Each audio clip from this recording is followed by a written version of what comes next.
निसर्ग हा एक विलक्षण गुरु आहे, हे आपण अनेक वेळेला पाहिलेलं आहे.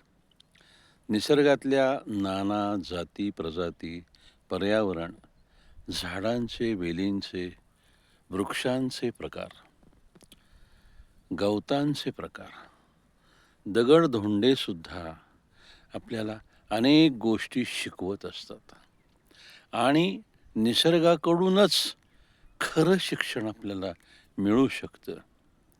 मानव म्हणून जगण्यासाठी, माणूस म्हणून ऊर्ध्वगतीला जाण्यासाठी, माणूस म्हणून उन्नयन होण्यासाठी ज्याही गोष्टी आम्हाला लागतात, त्या गोष्टी निसर्ग आम्हाला मुक्त हस्तानं देत असतो आणि अनुभव समृद्ध करत असतो आम्हाला.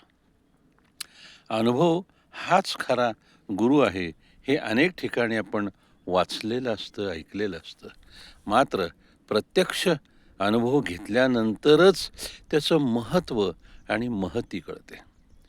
निसर्गाकडे जा असा संकेत श्रेष्ठांनी आपल्याला अनेक वेळेला दिलेला आहे. मात्र आपण निसर्गाचा एक भाग व्हायला जात नाही, तर निसर्ग ओरबाडायला जातो. ही आपली चुकीची वृत्ती आपण सोडून निसर्गाला गुरु मानून त्याच्याकडून शिकलं पाहिजे.